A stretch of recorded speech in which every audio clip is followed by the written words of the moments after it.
Guys, mga kaingko, welcome back to my channel. So panibagong araw, panibagong video na naman. So nandito tayo ngayon sa ating kambingan, sa tahanan ng ating kambing. So bago po tayo gumawa po ng soul steak, so linisin po natin muna yung ating kulungan ng ating mga kambing para maiwasan po yung mga sakit-sakit po ng ating alaga. So, kung bago pa lang kayo sa aking channel, huwag kalimutan mag-subscribe and hit the notification bell para maging updated po kayo sa aking mga upload na mga video.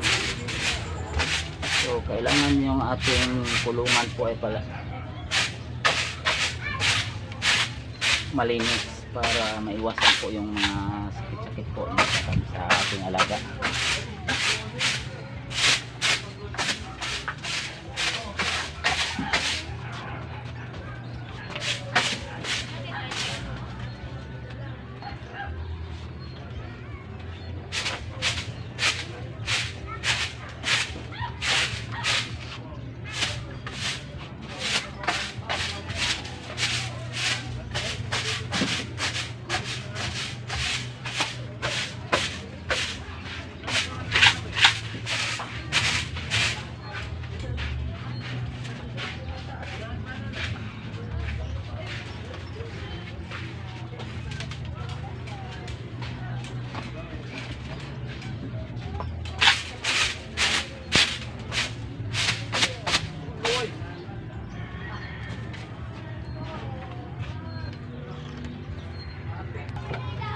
Super lambing po yung ating kambing. Ito na po yun.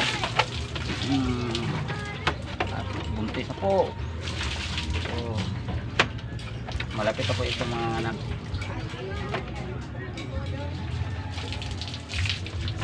Months and a half na po yung kanyang pagbubuntis. Ayan o. Ito na po yung ating pastulan po ngayon. Sobrang init na. So hindi na natin ipapastol yung ating alagang kambing. Ayan.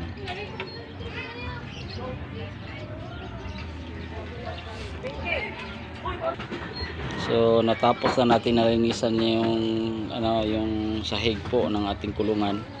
So nagre-relax na po yung ating alagang kambing. Yung si buntis nagre-relax na. So kasi malinis na po yung kanyang kulungan. Pag po yung ating alaga po ay matataba, ito yan makikintab yung kanyang balahibo. Ayan ayan 3 months na po yung kanyang binubuntis ngayon. So malapit na po siyang manganganak. So ngayon po natatapos na po natin po yung ating yung pagwawalis po sa ating kulungan. So malilinis na po. So ngayon po ay gagawa na rin po tayo ng soul stick. Yung yung molasses at saka asin na natin sa kawayan at bubutasin natin yung kawayan para doon po siya magdidila para yung kanyang magagana yung kanyang pagkain. Ganahan po siya kumain. Ayan.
natin ha.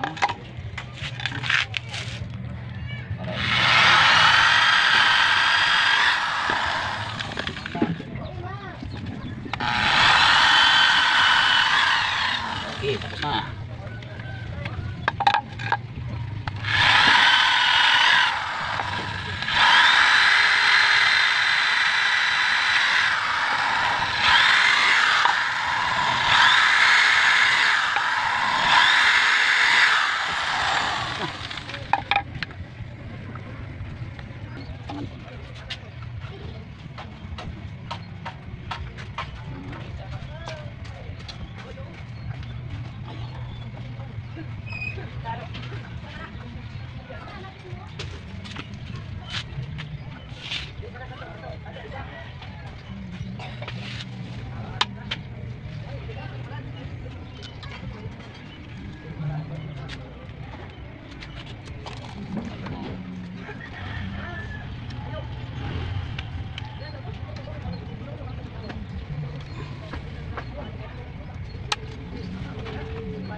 Lagyan. Cuma.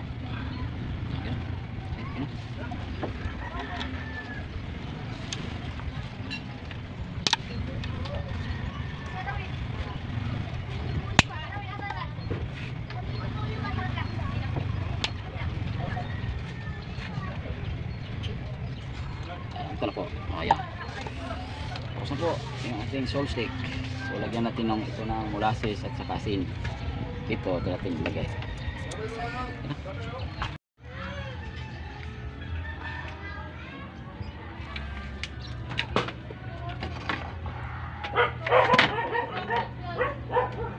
So ito na yung salt stick, molasses yung ating nilagay. Ayan.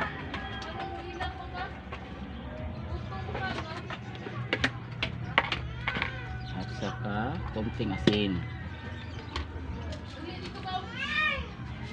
Okay, paramihan natin. Yun.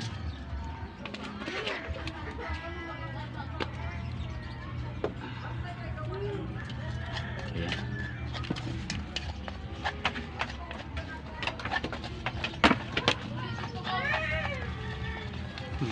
Sure.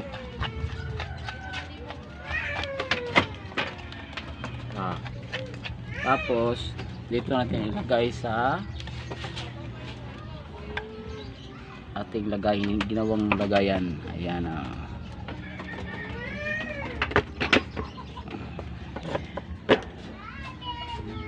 Ikaw.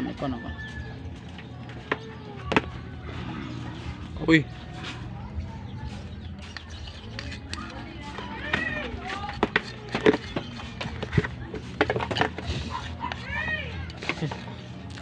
Ayun o.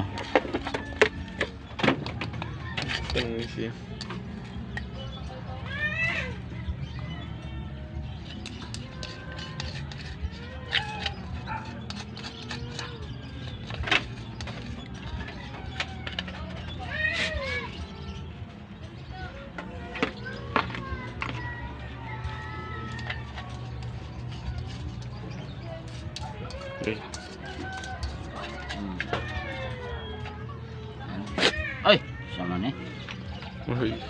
Tangkap naman.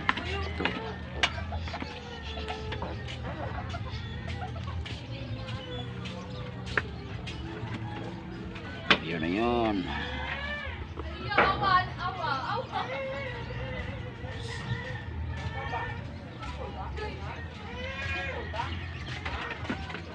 So, ganito na yung pinaka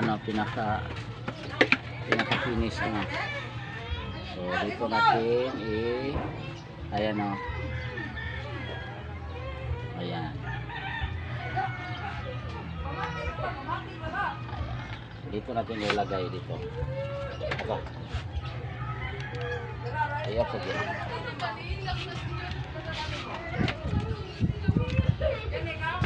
Stop.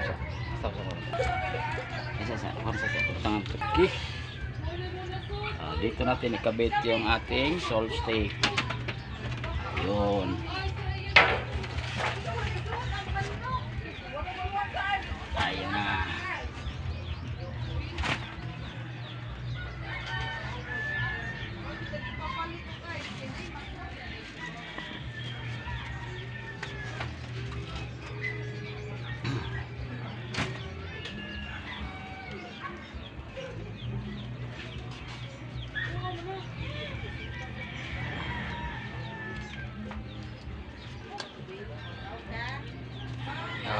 Yan o.